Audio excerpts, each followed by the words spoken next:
Hello friends, welcome to my YouTube channel. दोस्तों, आज के सेशन में हम लोग करने वाले हैं ईवीएस का अगला प्रैक्टिस सेट। दोस्तों, जैसा कि मैंने आपको बताया था कि ईवीएस की क्लासेस आपको डेली मिलने वाली हैं। ठीक है दोस्तों, तो आज का ये सेशन जो है कि अगला प्रैक्टिस सेट उसका, ठीक है। कल हम लोगों ने 15 महत्वपूर्ण क्वेश्चंस किए थे और डेली जो है कि इसी तरीके से हम लोग क्वेश्चन करते हुए चलेंगे। ठीक है, बीच बीच में आपका पेडागोजी का भी क्लास चलता रहेगा। तो कल जो है कंटेंट चला था, तो आज जो है कि ईवीएस पेडागोजी की जो है कि क्वेश्चंस होंगे। ठीक है, तो ये एक चीज़ आपको ध्यान देना है। तो इस तरीके से आपका पूरा सेशन कंप्लीट होगा। आपको पेडागोजी और कंटेंट दोनों जो है कि अच्छे तरीके से तैयार कराया जाएगा। तो चलिए वीडियो को शुरू करते हैं बिना देर किए हुए। ठीक है, तो फटाफट से वीडियोस को ज़्यादा से ज़्यादा लोगों के साथ जोड़ दीजिए, यानी कि वीडियो को ज़्यादा से ज़्यादा शेयर करिए। ठीक है, ताकि ज़्यादा लोगों को इसका लाभ मिल सके। तो चलिए शुरू करते हैं आज का पहला क्वेश्चन। आज का पहला क्वेश्चन है कि एक पर्यावरण अध्ययन शिक्षक के द्वारा बच्चों के आकलन में निम्न में से क्या जाना चाहिए, क्या किया जाना चाहिए। ठीक है, अगर एक जो है पर्यावरण अध्ययन शिक्षक है और बच्चों का आकलन कर रहा है तो वो क्या क्या चीज़ें इसमें से कर सकता है, ये आपको बताना है। पहला है, ये कूट वाला क्वेश्चन है, ध्यान दीजिएगा। छात्रों के बारे में गुणात्मक कथन लिखना।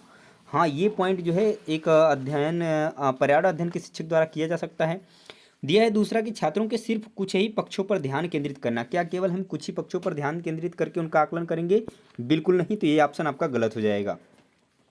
सी दिया है कि छात्रों की सीखने की क्षमता पर ध्यान केंद्रित हुए जानकारी अभिलेखित करना। बिल्कुल सही है। और छात्रों के पूर्व अभिलेखों की तुलना करना, यानी कि पहले क्या था और आज के समय में क्या जो है परिवर्तन हुआ ही नहीं, तब हम उसके अनुसार जो है आगे की जो लर्निंग प्रोसेस है उसको जो है कि आगे बढ़ाएंगे। ठीक है, तो ये भी पॉइंट बिल्कुल सही हो जाएगा। तो आपका ए सी डी ऑप्शन तीनों सही है। तो चलिए देखते हैं किस ऑप्शन में आपको ए सी डी मिल जाता है। तो ये रहा आपके विकल्प जो हैं। तो ए सी डी किस ऑप्शन में है दोस्तों? तो ऑप्शन नंबर देख रहे हैं कि सी में दिया हुआ है ए सी डी। तो राइट आंसर बन जाएगा आपका ऑप्शन नंबर 3। उम्मीद करते हैं कि क्वेश्चन आपको अच्छे तरीके से समझ में आ गया होगा कि किस तरीके से जो है पैडागोजी के क्वेश्चंस को आपको सॉल्व करना है। नेक्स्ट क्वेश्चन देखिए, क्वेश्चन क्या है। दिया है कि निम्न में से कौन सा पर्यावरण अध्ययन शिक्षण में विद्यालयी क्षेत्र भ्रमण का महत्वपूर्ण लक्षण है। दिया है विद्यार्थियों में नई अधिगम जानकारी लेने और सीखने की रुचि जगाना। विद्यार्थियों और शिक्षक दोनों को नियमित सीखने सिखाने की प्रक्रिया से मुक्ति मिलती है। क्या सीखने सिखाने की प्रक्रिया से मुक्ति मिल जाती है? बिल्कुल नहीं। शिक्षण अधिगम के लिए निधि का सही उपयोग करना, या अपने बच्चों को पिकनिक पर जाते हुए देख अभिभावकों का प्रसन्न होना, ये भी गलत होगा और ये भी गलत होगा। सबसे जो प्यारा आंसर है, यानी कि सही आंसर है, वो बन जाएगा कि विद्यार्थियों में नई अधिगम जानकारी लेने की और सीखने की रुचि जगाना जो है क्षेत्रीय भ्रमण का महत्वपूर्ण लक्षण है। नेक्स्ट क्वेश्चन देखिए, दिया है पर्यावरण अध्ययन पाठ्यचर्या में विषय आधारित उपागम का पालन क्यों किया गया है। दिया है कि एक ही बार में एक से अधिक संकल्पनाओं को पूरा करना, या संसाधनों को बचाना, या बच्चों के अर्जित ज्ञान का संपूर्ण आकलन करना, या विद्यार्थियों को समाज और प्रकृति दोनों के बारे में संवेदनशील बनाना। तो यहाँ पर बात किया गया है कि पर्यावरण अध्ययन पाठ्यचर्या में और विषय आधारित उपागम का पालन क्यों किया गया है, ताकि बच्चों के अर्जित ज्ञान का क्या किया जा सके, संपूर्ण आकलन किया जा सके। ये जो है राइट आंसर बनेगा। ठीक है, ऑप्शन नंबर सी जो है 18 का सही हो जाएगा। अगला क्वेश्चन है क्वेश्चन नंबर 19 कि पर्यावरण अध्ययन शिक्षण के संबंध में एनसीएफ 2005 की प्रस्तावना नहीं है, यानी एनसीएफ 2005 द्वारा कौन सा चीज़ जो है सुझाया नहीं गया है, ये आपको बताना है। करके सीखने वाली गतिविधियाँ, ये तो जो है कि इसके द्वारा प्रस्तावना में है। विषय संबंधी उपागम, तो ये पॉइंट भी है। विद्यार्थियों के अनुभव और संदर्भ को जोड़ना, ये पॉइंट भी है। तकनीकी शब्दावली को जानना, ये पॉइंट नहीं है किसके, एनसीएफ 2005 की प्रस्तावना में। तो यही इस क्वेश्चन का राइट आंसर बन जाएगा ऑप्शन नंबर डी, क्योंकि पूछा था कि कौन सा जो है कि नहीं है। ठीक है, आगे देखिए अगला क्वेश्चन, कूट वाला क्वेश्चन है, ध्यान दीजिएगा। दिया है कि पर्यावरण अध्ययन शिक्षण अधिगम में कविताओं और कहानियों का महत्व है। क्यों महत्व है? दिया है कि बच्चों में जिज्ञासा विकसित होती है। पॉइंट बिल्कुल सही है, जैसा कि आप समझ सकते हैं। उसके बाद दिया है बच्चों में सौंदर्य बोध विकसित होता है। ये पॉइंट भी सही है। उसके बाद दिया है बच्चों को संदर्भित अधिगम वातावरण प्रदान होता है। और यहाँ पर दिया हुआ है विभिन्न वातावरण की व्याख्या होती है, तो ये भी सही है। ये सही नहीं है, तो आपका राइट आंसर बन जाएगा ए बी सी। तो किस ऑप्शन में ए बी सी दिया हुआ है? तो ऑप्शन नंबर 3 में दिया हुआ है। तो इस क्वेश्चन का राइट आंसर बन जाएगा आपका option number A B C, यानी कि सी ऑप्शन। ठीक है, आगे देखिए अगला क्वेश्चन दिया है प्राथमिक छात्रों के लिए पर्यावरण अध्ययन शिक्षण अधिक अभिप्राय रखता है कि। प्राथमिक छात्रों के लिए पर्यावरण अध्ययन शिक्षण अभिप्राय रखता है कि छात्र कम जिज्ञासु हों, गलत होगा। छात्र ज़्यादा जिज्ञासु हों, सही होगा। छात्र कम गलतियां करें, ये पॉइंट गलत होता है क्योंकि गलतियां जो है बच्चों को सीखने के अवसर प्रदान करते हैं। छात्र अच्छे रेखाचित्र बनाने व लेखन कौशल को विकसित करें, तो बिल्कुल नहीं। राइट आंसर बनेगा आपका ऑप्शन नंबर सेकंड कि छात्र जो है ज़्यादा जिज्ञासु हों। ठीक है, आगे देखिए अगला क्वेश्चन दिया है, पर्यावरण अध्ययन में शिक्षण शास्त्र निम्न में से सभी चलन का समर्थन करता है, सिवाय, यानी एक पॉइंट गलत होगा, बाकी सही होगा। उसी पॉइंट को आपको ढूंढना है जो आपका गलत है। दिया है छात्रों को सक्षम करना कि वे समालोचनात्मक चिंतन एवं समस्या समाधान करें, ये तो पॉइंट बिल्कुल पॉजिटिव है। वहीं दिया है कि पाठ्यपुस्तकों को वास्तविक जीवन के अनुभवों से बेहतर बनाना। देखिए, पाठ्यपुस्तकों को वास्तविक जीवन से जोड़ने की नहीं बात कर रहा है, वास्तविक जीवन के अनुभवों से बेहतर बना देना है। तो क्या यह सही होगा? तो बिल्कुल नहीं सही होगा, ये गलत पॉइंट है। और छात्रों में सहयोग को बढ़ावा देना सही है। छात्रों को जिज्ञासा और सृजनात्मकता का पोषण करना, ये भी सही है। तो ऑप्शन बी जो है गलत हो जाएगा, किसके लिए? क्वेश्चन नंबर 22 के लिए। आगे देखिए, देखते हैं क्वेश्चन क्या पूछा गया है। क्वेश्चन है कि एक फोल्डर जिसमें छात्र एक सत्र के अपने कार्यपत्रक, अवलोकन रिपोर्ट एवं अन्य सामग्रियों को इकट्ठा करते हैं, तो उसे क्या कहते हैं? तो अगर जिसमें कार्यपत्रक, अवलोकन रिपोर्ट और सामग्रियां इकट्ठा करते हैं, उसे क्या कहा जाता है? तो पोर्टफोलियो कहा जाता है। तो राइट आंसर बनेगा आपका ऑप्शन नंबर ए।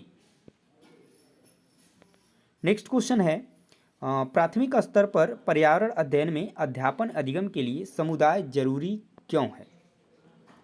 क्या यह आसानी से उपलब्ध संसाधन है, या इसमें बड़े और समझदार लोग होते हैं, या यह वास्तविक परिवेश में सीखने का मौका देता है, या इसके लिए किसी कोर्स के खर्च की आवश्यकता नहीं होती?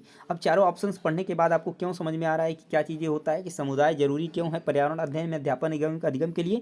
क्योंकि यह वास्तविक परिवेश में सीखने का मौका देता है। तो राइट आंसर बन जाएगा आपका option number C. Next question देखिए, क्वेश्चन है, एक पर्यावरण अध्ययन की पाठ्यपुस्तक निम्नलिखित में से कौन सी विशिष्टता दर्शाती है? ठीक है, ध्यान दीजिएगा, प्यारा सा क्वेश्चन है, कौन कौन सी विशिष्टता जो है कि दर्शाती है? तो दिया है, यह विविध पृष्ठभूमि के बच्चों की ज़रूरतों को ध्यान रखती है, बिल्कुल रखती है। इसमें वास्तविक कहानियाँ और घटनाएँ हैं, बिल्कुल हैं। यह एकीकृत रूप से प्राकृतिक और सामाजिक सांस्कृतिक विषय प्रस्तुत करती है, ये पॉइंट भी बिल्कुल सही है। यह अमूर्त संकल्पनाओं की व्याख्या पर केंद्रित है, तो ये चीज़ गलत है। ठीक है, तो राइट आंसर बनेगा आपका ए बी सी, जो कि आपका ऑप्शन नंबर 1 में ही मिल जाएगा। ठीक है, क्लियर है? आगे चलें, अगला क्वेश्चन देखते हैं, क्वेश्चन नंबर 26। 26 क्वेश्चन है कि पर्यावरण अध्ययन पुस्तकों में विभिन्न प्रकरणों में आओ करके सीखें का उद्देश्य है। तो विद्यार्थियों को संलग्न करना, विद्यार्थियों को करके सीखने का अनुभव प्रदान करना, वैज्ञानिक शब्दावली को सीखना, परीक्षा में उत्तम परिणाम द्वारा अधिगम प्रतिफलों की प्राप्ति करना। देखिए, आओ करके सीखे क्यों जो है कि क्यों उद्देश्य है? क्योंकि विद्यार्थियों को करके सीखने का अनुभव प्रदान करना जो है कि बिल्कुल सही होगा। आओ करके सीखने का क्या है? उद्देश्य है। नेक्स्ट क्वेश्चन है क्वेश्चन नंबर 27 है कि निम्न में से कौन से पर्यावरण अध्ययन के उद्देश्य हैं? तो विद्यार्थियों को मुख्य बिंदुओं को याद करने और उनमें अंतर करने के लिए तैयार करना, गलत पॉइंट हो जाएगा। दिया है, विद्यार्थियों को प्रश्न पूछने के लिए प्रेरित करना, बिल्कुल सही है। विद्यार्थियों को एक दूसरे की संस्कृति को अस्वीकार करने के लिए तैयार करना, गलत है। विद्यार्थियों को जिम्मेदार नागरिक बनाना, तो ये पॉइंट सही है, यानी बी और डी बिल्कुल सही होगा। और बी और डी किस ऑप्शन में है? तो ऑप्शन नंबर सेकेंड में है, तो राइट हो जाएगा बी एंड डी। आगे देखिए अगला क्वेश्चन, क्वेश्चन नंबर 28 क्या है कि पर्यावरण अध्ययन की एनसीईआरटी की पाठ्यपुस्तक में खाली स्थान दिया गया है, क्यों? विद्यार्थियों को मनन चिंतन करने के लिए अवसर देने के लिए, विद्यार्थियों की सामान्य संकल्पनाओं की व्याख्या करने के लिए, संकल्प सामान्य दिया है, गलत हो जाएगा। मुख्य बिंदुओं को परिभाषित करने के लिए, गलत है। अधिक संख्या में अभ्यास पत्रक शामिल करने के लिए, गलत है। यहाँ पर बच्चों को यानी विद्यार्थियों को मनन चिंतन करने के लिए क्या करना? अवसर देने के लिए खाली स्थान दिया गया होता है। तो राइट आंसर बनेगा ऑप्शन नंबर 1। नेक्स्ट देखिए क्वेश्चन है 29। यह कक्षा 1 और 2 के पर्यावरण अध्ययन में एनसीएफ 2005 ने कोई पाठ्यपुस्तक निर्धारित नहीं की है, इसका सर्वाधिक उपयुक्त कारण क्या है? तो छात्र संदर्भित अधिगम से परिवेश से सीखते हैं, बिल्कुल सही है। या फिर कक्षा 1 और 2 के छात्र पर्यावरण अध्ययन सीखने के लिए बहुत छोटे हैं, गलत है। पर्यावरण अध्ययन कक्षा 3 के उपरांत उपयुक्त है, तो ये पॉइंट भी गलत है। प्राथमिक स्तर के बच्चों का पाठ्यचर्या के भार को कम करना है, तो यहाँ पे राइट आंसर क्या बनेगा, तो ए और डी बिल्कुल सही हो जाएगा। तो ए और डी आपका ऑप्शन नंबर 1 में है, तो राइट आंसर बनेगा आपका ऑप्शन नंबर 1 क्वेश्चन नंबर 29 के लिए। नेक्स्ट क्वेश्चन दोस्तों, और आज के सेशन का लास्ट क्वेश्चन। तो आपको पूरा सेशन कैसा लगा है, हालांकि मुझे उम्मीद है कि आप लोगों को ये सेशन बाकी काफ़ी पसंद आ गया होगा, क्योंकि आपको चीज़ें समझ में आई होंगी और किस तरीके से पेडागोजी के क्वेश्चन को सॉल्व करना है आपको चीज़ें समझ में आ रही होंगी। ठीक है, तो बहुत ही आसानी से अगर आप चाहेंगे तो बहुत ही बेहतर रिजल्ट लेकर आ पाते हैं, पर इसके लिए आपको थोड़ा सा प्रैक्टिस करने की ज़रूरत है। और प्रैक्टिस कहाँ पर होगी, तो हमारे साथ बिल्कुल अगर आप करना चाहें तो कर सकते हैं, क्योंकि अगर आपको अच्छा रिजल्ट लेकर के आना है तो आपको प्रैक्टिस करना होगा और हमारे साथ जुड़ना होगा। और जुड़ने के लिए चैनल को सब्सक्राइब करना होगा और बेल आइकन को भी प्रेस करना होगा। ठीक है, तो इतना काम कर लीजिए, बाकी काम हमें करना है। ठीक है, तो चलिए इस क्वेश्चन का आंसर दीजिए। क्वेश्चन नंबर 30 दिया है कि एक दक्ष पर्यावरण अध्ययन शिक्षक वह है जो ऐसे शिक्षा शास्त्रीय प्रक्रियाओं का उपयोग करता है जो बच्चों के वास्तविक जीवन से क्या हो, संबंधित हो। बाकी आपको पढ़ने की जरूरत नहीं, आपका राइट आंसर यही बन जाता है ऑप्शन नंबर 1। ठीक है, जैसा कि आप देख पाए होंगे कि आपका जो है राइट आंसर बन गया होगा। ठीक है, अच्छा 1 मिनट और देखिए, बच्चों के वास्तविक जीवन से संबंधित हो, वास्तविक विषय से संबंधित हो, विद्यालय से वास्तविक तौर पर संबंधित हो, या वास्तविक तौर पर बच्चों के जीवन और विषय से संबंधित। हाँ, ये पॉइंट सही हो जाएगा, ये ना कह करके। ठीक है, ये इससे ज़्यादा बेस्ट है, तो ऑप्शन नंबर 4 बिल्कुल सही हो जाएगा। क्वेश्चन नंबर किसके लिए, 30 के लिए। ठीक है, थोड़ा सा इस जो है ये भी सही था, पर उससे बेहतर ये था, तो इस वजह से इस ऑप्शन की तरफ हम जाएंगे। ठीक है, तो ऐसे भी आप लोग ध्यान दे सकते हैं, इस तरीके से क्वेश्चन को सॉल्व करना है। ठीक है, तो उम्मीद करते हैं कि आपको वीडियो पसंद आया होगा। ठीक है, एक बार फिर से कहेंगे कि अगर ये आपको पसंद आया है तो प्लीज़ लाइक और शेयर करें और चैनल को भी सब्सक्राइब कर लेंगे। मिलेंगे नेक्स्ट प्रैक्टिस सेट में, तब तक के लिए जय हिंद।